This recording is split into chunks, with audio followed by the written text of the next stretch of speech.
The Conservative British Prime Minister, who's behind the Labour opposition in voter favorability surveys, is expected to face an election in 2024, and Sunak wants to focus on the economy.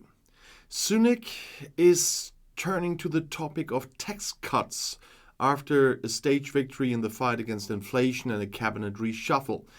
With inflation halved and growth stronger, he can now turn his attention to tax cuts, as Sunak said on Monday. The state would have higher income. He made the comments ahead of this week's budget update. And Finance Minister or Chancellor of the Exchequer Jeremy Hunt is expected to announce how he plans to get the island's ailing economy back on track. The Conservative Prime Minister, who, as I said, is behind the Labour opposition in those surveys, will need something to work on. Sunak recently dared to break free with a cabinet reshuffle and surprisingly brought former Prime Minister David Cameron on his cabinet as a foreign minister. And Sunak now emphasized that his government must prioritize reducing the tax burden. However, the head of government said he would not take up the unfunded plans of his predecessor Liz Truss, which quickly come to mind. The debt finance spending plans triggered turbulence on the bond markets last year, and Truss had to resign after a short interlude at 10 Downing Street, and Sunak succeeded her in office. In October 22, he vowed that he would correct his predecessor's mistakes. Now he promised to cut taxes over time and not do anything that could reignite inflation.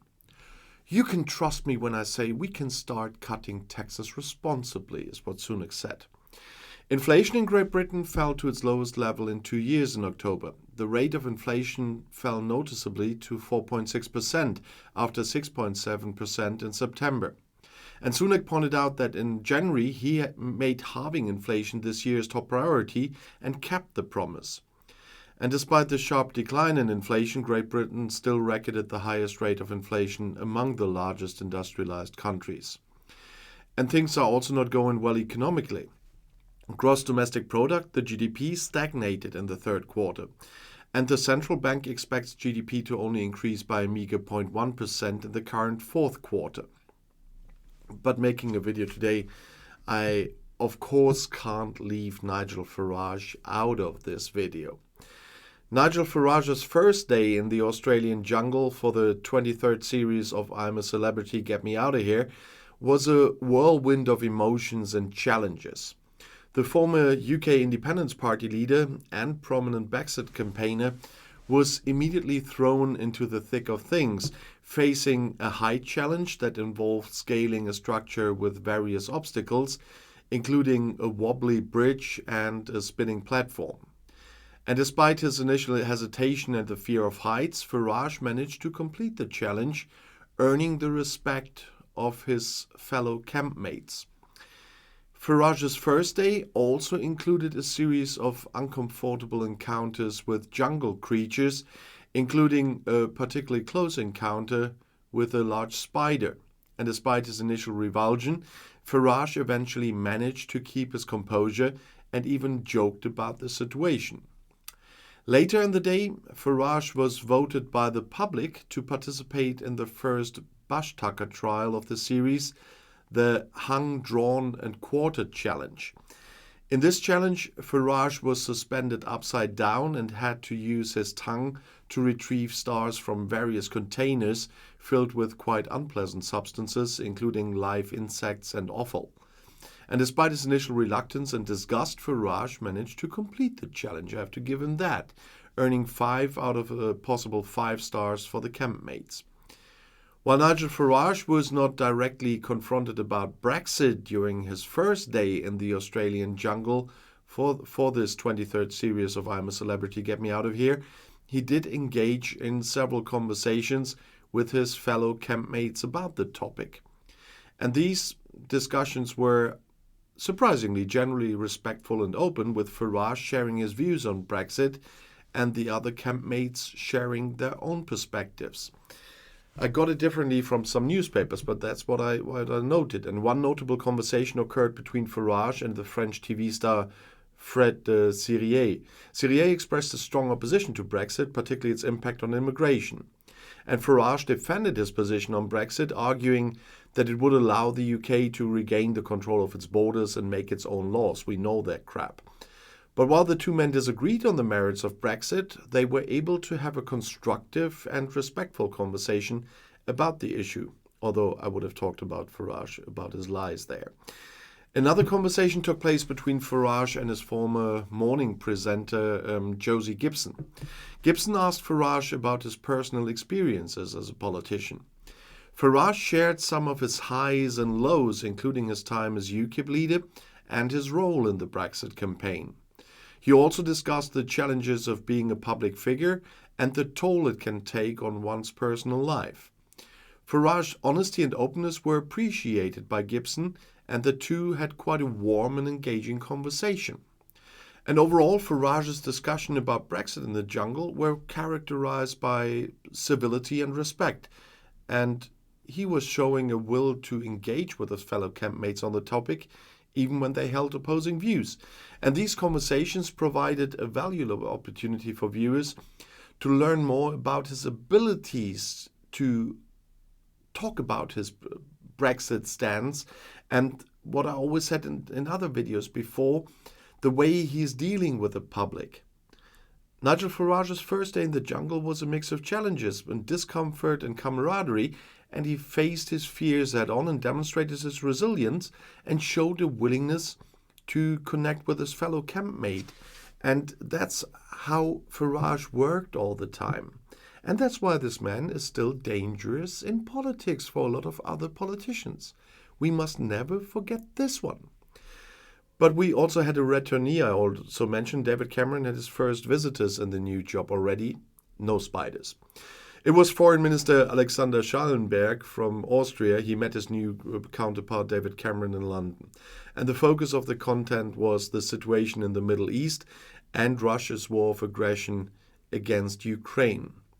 In addition, a so-called joint vision agreement was signed, which provides, among other things, for increased exchange of information, close coordination of foreign policy priorities, and cooperation in the multilateral area. And this would raise relations with the United Kingdom to the level of a strategic partnership, according to the Foreign Ministry in Vienna. Brexit has created gaping holes in our relationship politically, economically, and humanly. Previous agreements have only filled them in fragments. With today's agreement, we are putting Austrian-British relations on a new footing post-Brexit, said Schallenberg. And then he told Austrian public television, in the last 10 years, there has been a 60% increase in Austrian direct investment in Great Britain. 160 Austrian companies are present there. But there's clearly still room for improvement, he said. And Schallenberg also sees more opportunities for cooperation with Great Britain in the security area. According to the Foreign Ministry in Vienna, another focus of the talks was the fight against anti-Semitism. The former Conservative Prime Minister Cameron surprisingly returned to the forefront of British politics just a few days ago. He was British Prime Minister from 2010 to 2016. Cameron resigned after the Brexit referendum he called for, in which he campaigned for his country to remain in the European Union. And that is a good shift to the next topic, because Brexit still makes the headlines, as we all know. But now Morocco is one of the Brexit winners. Surprise! Morocco continues to conquer the UK market at an accelerated pace now. According to media reports, a record volume of Moroccan blueberries was delivered to the UK market in the current season. And moreover, Morocco managed to surpass one of the largest exporters of this product, Spain, in terms of blueberry shipments to the United Kingdom. Moroccan growers were able to establish sales of blueberries to the British market and increase their deliveries 29 times in just 3 years. And thus, in the year 22-23, considering the period from July to June, the volume of Moroccan blueberry exports to the UK exceeded 11,000 tons, and the export revenue almost reached $60 million. Exports of Moroccan fruits, vegetables and berries to the UK intensified after Brexit. And in the same year, the North African country was able to deliver a record volume of raspberries to the British market as well, which gave Morocco the opportunity to bypass Spain and become supplier number one of this berry to the United Kingdom. Blueberries are in high demand among British consumers, and their imports have been growing year by year. And thus, in July 22 to June 23, around 60,000 tons of blueberries were imported to the UK, and the country ranked fifth in the list of the global importers. Peru, Morocco, Spain, Chile, Poland, the Netherlands.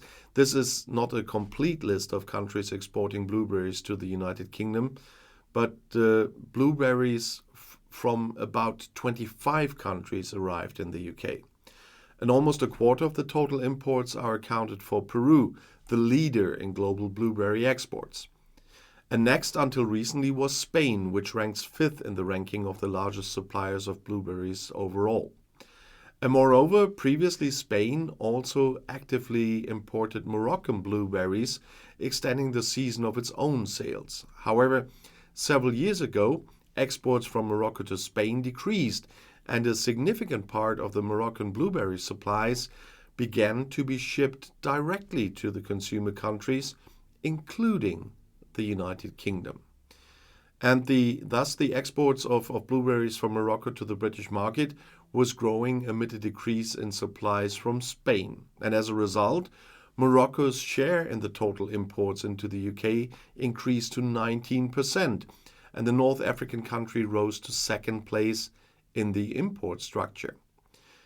For Morocco, blueberries are an important export product. A year ago, they ranked fourth in the country's export revenue structure, and in the current year, in the just 6 months that were counted already, it moved to second position. And the mainstream of Moroccan blueberry exports are directed to Europe. And in the year I'm always talking about, they were exported to 37 foreign markets. And this brought Morocco $315 million in export revenue and gave the country the opportunity to rank 8th in the ranking of global suppliers of this product. Unfortunately, Storm Bernard, which hit Morocco, Spain and Portugal this year, caused quite significant damage to the plantations of early varieties of blueberries. And farmers are still assessing the losses, but it can already be predicted that the prices for berries will show a significant increase this year. But I also have some good news today. The UK government announces a £4.5 billion investment programme for key manufacturing industries, including £2 billion for the car industry, to support the transition to zero-emission vehicles. As the British Ministry of Finance announced, funds from the Green Industries Growth Accelerator programme, amounting to £4.5 billion, will be made available over a period of 5 years from 2025. In addition to the $2 billion for the car industry, there is $975 million earmarked for aerospace and $960 million for clean energy. The first British battery strategy is also due to be presented later this week. The program aims to enable the UK to capitalize on the growth opportunities presented by the transition to a zero-carbon energy supply. And to do this, the government wants to build on Britain's what they call world-leading track record in decarbonization and its strong proposition for deploying the technology. They continue to be a leader in reducing emissions despite Sunak's politics changes, with the UK reducing emissions faster than any other G7 country since 1990, they say, and having set out clear plans to meet all climate targets and ensure energy security. I have my doubts after the recent developments, but together with the funding amount, the government is publishing some other measures and analyses. A program called Made Smarter Adoption is being launched specifically for small and medium-sized manufacturing companies so that they can also be included in the transition. The program aims to support companies in using advanced digital technologies. In addition, the government has launched a hydrogen industry task force to work in collaboration with the Hydrogen Innovation Initiative and Innovate UK to maximize investment opportunities for UK manufacturing of hydrogen propulsion systems. And the UK also wants to be active in setting industry standards to promote innovation and growth in manufacturing. One example is the widespread use of the so-called digital twins, which enable companies to create accurate digital replicas of their entire manufacturing process. And there are now many supporters of this approach in the battery and automotive industries. They say the UK is now the 8th largest manufacturer in the world, recently overtaking France. To build on this success, they want to specifically support the sectors in which the UK is or could be world leader. That was said by British Finance Secretary Jeremy Hunt. And he said, our 5.5 billion will mobilize many times that amount from the private sector, growing our economy by creating more skilled and better paid jobs in new long-term industries. And Claire Coutinho, Minister for Energy Security and Net Zero Energy, said, today we are announcing almost £1 billion to support our green industries. We have already attracted £200 billion of low-carbon investments since 2010, and a further £100 billion is expected by 2030. But this will unlock even more. We have long been energy pioneers in advanced manufacturing, and this will enable us to continue this great British tradition. But as I said, the new Sunak politics. But with Outside Views STFC, I'm doing well in the gaming sector for the last months as well. And so, of course, I will include some gaming news for Britain as well, because there's something interesting coming up recently. Because recently, it has become quite common for video games to sell better and more frequently on digital platforms than in a physical format. But in October 23, the UK market almost changed. Because GamesIndustry.biz has reported that digital game sales fell by 24% compared to 1 year before, with a total of 1.6 million digital games sold during the month. Physical games, on the other hand, rose 8%, with 1.08 million postponed during the month. It is said that the reason for this change is related to the fact that Call of Duty Modern Warfare 3 launched in November, while Modern Warfare 2 debuted in October last year. And in terms of games specifically, we are told that while EA Sports FC24 was the biggest physical and digital game of the month, the title managed to move 16% fewer units than FIFA 23. And Marvel's Spider-Man 2 was the second largest game of the month and the best-selling new game of the month, with sales 2% higher than God of War Ragnarok, 94% higher than Spider-Man Miles Morales, and 9% lower than Spider-Man. It should be said that although Super Mario Bros. Wonder landed at 3rd place on the physical charts, there's no word on how big digital sales were in October, as Nintendo doesn't share the data. However, it is believed to be probably the biggest digital Mario launch ever, as the game has broken all sorts of physical records. And this means that Assassin's Creed Mirage took 3rd place on the digital charts and 4th place on the physical charts. Looking at consoles, sales in general are down 10% compared to the previous month in the UK, with the PS5 down 4%, the Xbox Series down 33%, and the Nintendo Switch down 15%. And in October, 584,000 accessories were also sold, which is 15% less than 1 year ago. And despite a mega month for exciting and critically acclaimed titles, October 23 was less impressive than expected in terms of UK sales. And I know it was a surprise, but I need to talk about a topic that fortunately ended well and didn't sound that well. A Royal Navy nuclear submarine suffered a worrying malfunction while preparing for a patrol, according to an unnamed British Ministry of Defence source, and that is a worrying incident. The incident on board the Vanguard-class submarine, which carries Britain's Trident nuclear missiles, is said to have occurred just over a year ago. It is said that a Royal Navy investigation into the incident, which has not yet been made public, has taken place. But what happened? According to the source, the main death gauge failed during the dive, and as a result, the submarine is said to have been traveling within an operationally safe depth, but initially continued to dive unnoticed towards its so-called squeezing depth. Fortunately, a second depth gauge was still working, which engineers are said to have used to alert the crew to the failure of the main device.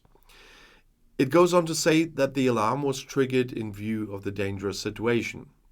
Redundancy systems are built into nuclear-armed submarines to prevent problems from escalating. And in this case, this may have prevented something worse from happening, although the Ministry of Defense is keeping a low profile on the matter. But according to the BBC, the Royal Navy simply said that its submarines will continue to fulfill their obligations and that the safety of their personnel is always a top priority. The Vanguard submarines are based in Faslane in Scotland and have a crew of 135. The 150-meter-long boats are equipped with Trident D5 intercontinental ballistic missiles, making them a central element of Britain's nuclear deterrent. Typically, 2 of the Royal Navy's 4 Vanguard submarines are on mission, while the other 2 are at their base in Faslane or undergoing maintenance. And Vanguard-class submarines have been in service since 1993. But I'm using the chance of this trial format I'm doing at the moment here on my channel to bring some news that would have slipped to the side usually, and to bring some side stuff like the games, like the submarines, because if I would make single topic videos, I would have to filter for best performance. You know what that is always going to happen. And I wanted to include this, and I'm very happy also, of course, for the crews that this topic didn't end completely differently, but in the end everything seems to have gone fine, and so that's why I was happy to include it as well. And if you want to see something else, the next video is right here in the end screen. I'll see you there. I'll be back.